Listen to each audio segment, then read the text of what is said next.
What's going on, guys? It's Cimo. So today I'm bringing to you a video on 50 competitive level Yu-Gi-Oh cards that you can buy for $1 or less. Now I know I made my video yesterday on the cards you absolutely need to play competitive Yu-Gi-Oh in the 2019-2020 competitive format, and I highly recommend checking that out, but I am very cognizant that all of you guys cannot afford some of those cards, so I wanted to make you guys more of a budget video, so that way if you're a new or returning player, you're playing on a budget, or if you're a player just looking to pick up some nice cards on the low, this is going to be the video for you. So without further ado, let's go ahead and get right into it. I'm going to go ahead and kick things off with the monsters, because monsters are a very essential part of our game. And first and foremost, if you're going to get any monster for under $1, DINOWRESTLER PANKRATOPS. PANKRATOPS is an absolute powerhouse. It's 2600 attack. You can special summon if your opponent controls a monster. Just everything you want in a card. It pops cards. Like, this card just does absolutely everything and should be your first card that you purchase, if anything,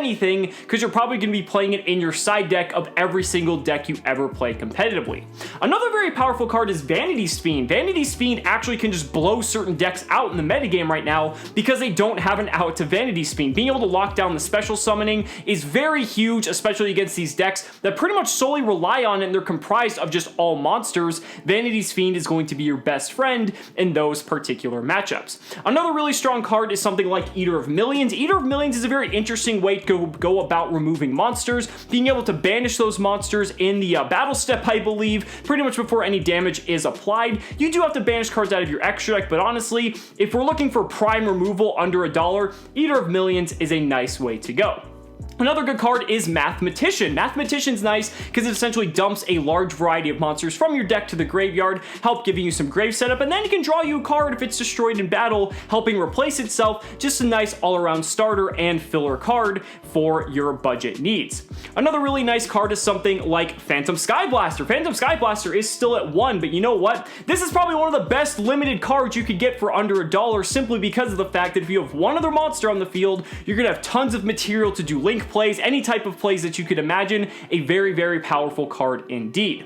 Next up is Sangan. Sangan, while it might be a little bit reliant on a card like Almirage, which is a tad expensive, Sangan's seeing more and more use. And the thing is, because of that, if you are going to predict you're going to start investing more into the game in the future, definitely pick up a few copies of Sangan, just because if you do eventually get that Almirage, you can use Sangan in so many different decks to be able to search so many powerful cards, hand traps included. You're definitely going to be happy that you picked those up. Now, next up are a few cards that are more relegated to the side deck, but that doesn't mean they're just as powerful. First up, Artifact LANCEA. This card is just pennies because it's a common and got printed so many times and now has a secret rare printing, but this card can just blow out matches that rely on banishing, like Danger Thunder, Orcus, all those different decks. And if you want to go one step further, you can go ahead and get yourself a playset of Chaos Hunter as well, because Chaos Hunter, if it hits the field, your opponent's going to be the one that can't banish cards. You also get a body for your troubles, which is pretty big, and it can honestly just be a way to win some games outright.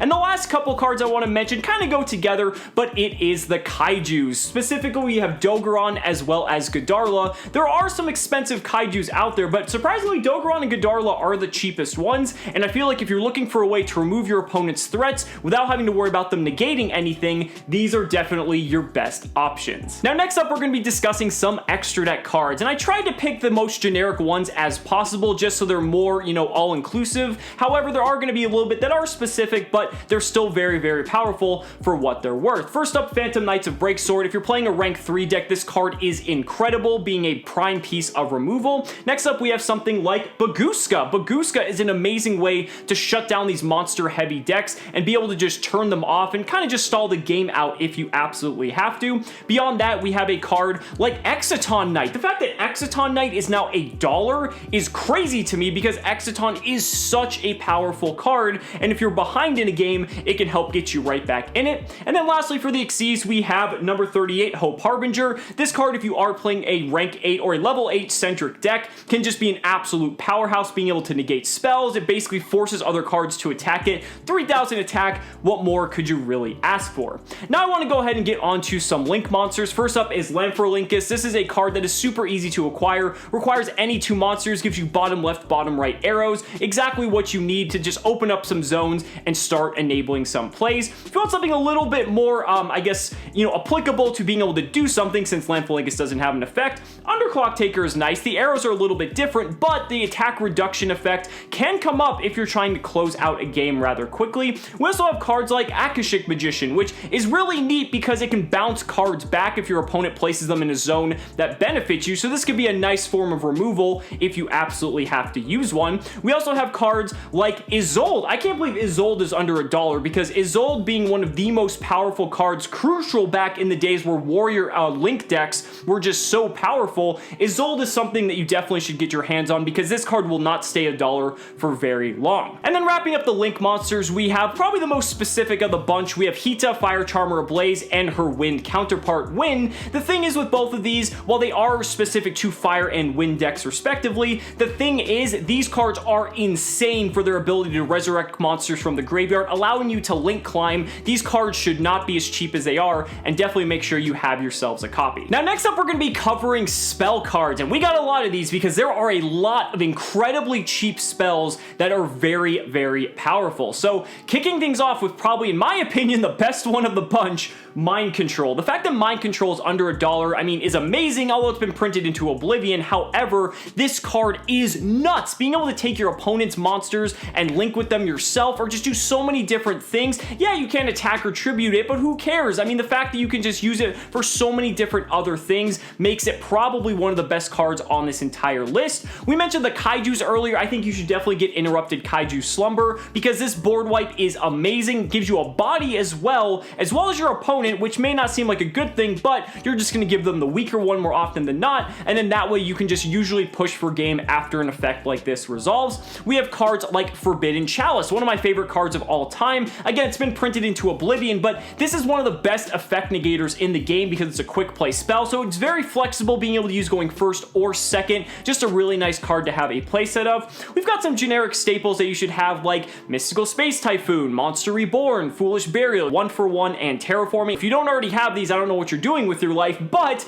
just in case, make sure you get these. A lot of these are limited to one. However, they're limited to one for a good reason because they're that powerful. Now, the next card is Sekka's Light. Sekka's Light may be a little bit specific because you have to play a deck comprised solely of monsters. However, it is just a very powerful card because it's essentially a legal form of Pot of Greed, and if you can play a deck that's all monsters, which isn't impossible on a budget, you're definitely going to want to make sure you have a few copies of Sekka's Light. We also have cards like Foolish Burial Goods. This card is very flexible in allowing you to do a lot of different things, so definitely do not underestimate a card like this, even with all the memes going around. We have a card like Dragon Shrine, basically a Foolish Burial for dragons, but if you're playing a dragon-centric deck, Dragon Shrine is just another way that you can essentially bypass Foolish Burial's limit and get those dragons into the graveyard to help turbo out your combos. Dark Hole is another good card, very similar to Interrupted Kaiju Slumber, but doesn't rely on you playing Kaijus. Monster Destruction can be a little bit iffy at times, but you know, if you're on a budget and need a way to clear the board, Dark Hole might just do the trick since Regeki is out of our reach. Another card is something like Hey Trunade. Hey Trunade can focus on the back row and just blow them all away. If your opponent just set 4 or 5, it's either going to force them to react or they're going to have their entire back row cleared for you to go off with your plays.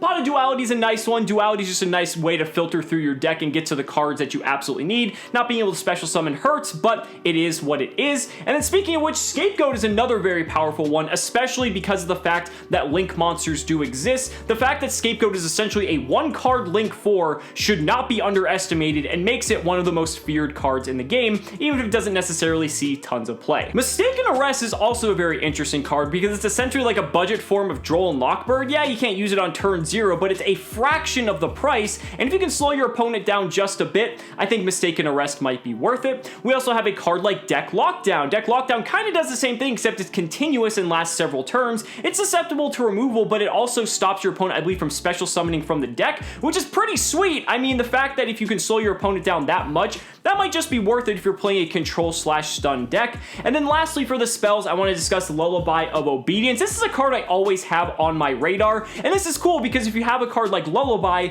it's a way for you to use your opponent's expensive cards if you can't necessarily afford them. Again, it's very dependent on the metagame, but definitely something you should keep your eye on. Now, wrapping up this video, I want to discuss the trap cards, and if you're looking for cards that are going to have the biggest blowout factor against your opponent and really give you a chance of turning the tides and actually winning some games, especially if you're on a budget, this might be the section for you. So, kicking things off, Goes in Match. Goes in Match is one of the strongest control tools, especially in the form of a floodgate that we have. Making it so that each player can only control one attribute of monster is incredible. Even to this day, competitive decks still sometimes play this card, and you'll see it dip in and out of formats at the higher tiers of play. Storming Mirror Force. I cannot believe Storming Mirror Force is this cheap. However, it has been printed several times, just like a lot of cards on this list. This is one of the biggest blowout cards ever because while yes, even though it returns the monsters to the hand, if your opponent's field is comprised of monsters that are all special summoned from the extra deck, they're going to go back to the extra deck and you might just be able to steal the game from there. So definitely a big surprise factor with that one. We also have a card like Unending Nightmare. If your opponent's playing a lot of floodgate type cards or something pesky like Mystic Mine, Unending Nightmare is nice because you're able to just pretty much snipe them all left and right at the cost of 1,000 life points each, and it's a really good tool to pretty much take out a lot of cards with one single card. Now, Mistake is a very interesting card too. We discussed Mistaken Arrest a little bit earlier, but Mistake is the permanent floodgate version of Mistaken Arrest, so if you're really trying to stop these decks that do tons of searching, which is pretty much all decks at the competitive level, Mistake might be a way to help give you a fighting chance. We also have a card like Dimensional Barrier. This card is still incredibly cheap, and again, you never know, even though with Lynx not being affected by it, there's so many other types of strategies taking advantage of Xyz monsters, Pendulum monsters. Dimensional Barrier can be a very incredible tool to help slow down your opponent, and it's not continuous, meaning your opponent can't respond to it in most instances to kind of stop it in a similar way that they would with a floodgate. Now, some other good cards are Compulsory Evacuation Device. Again, very similar to Storming Mirror Force. This is kind of for single targeting removal. However, depending on the circumstances, the fact that it's chainable makes it a little bit better than Storming Mirror Force. It just doesn't have that massive blowout factor. But if we're talking massive blowout factor, Torrential Tribute is insane. Yes, some monsters have protection from destruction or float, but in certain instances, if you torrential your opponent's board, it might be very difficult for them to recover one way or another. Heavy Stormduster is a really affordable way to have a really effective piece of spell and trap removal if you can't afford some of the cards like Twin Twist or anything like that. It's a 1-for-2. It is a trap, so it's a little bit slower than something like Mystical Space Typhoon, which we discussed earlier, but it's still a very nice card to have nonetheless, even if you do play it in your side deck. For effect negation, we've got stuff like Breakthrough Skill or Lost Wind. I think Lost Wind's probably a little bit better, but Breakthrough Skill, being able to use its effect kind of at will during your own turn, could be more beneficial, even though Lost Wind might be a little bit more proactive in some instances. Just depends on the type of deck that you're playing. One very specific but incredibly powerful card is Eradicator Epidemic Virus. If you're going up against an opponent playing a ton of spells or traps in their deck, and you flip this and can meet the condition, you might honestly just win the game outright. And if there's one card on this list you should definitely, no matter what, have in your arsenal, Imperial Order. Imperial Order being under $1 is insane, and there's no excuse for why you shouldn't have it. Spell cards are some of the strongest cards in the game, and if you can have those cards on lock, you're gonna win a lot more games than you might expect. So guys, that's gonna do it for my 50 competitive cards under $1. Let me know down in the comments what you guys think. I'd really love to hear if you have any other suggestions for what people might want to take advantage of. So guys, thank you so much for watching the video. Be sure to like the video as always. Subscribe to the channel for more amazing Yu-Gi-Oh content, and if you found this video helpful, consider supporting me on Patreon or becoming a YouTube channel member, because just by showing your support in any way that you can, you're investing in my ability to continue bringing you amazing Yu-Gi-Oh content. So thanks so much again, and we'll see you next time.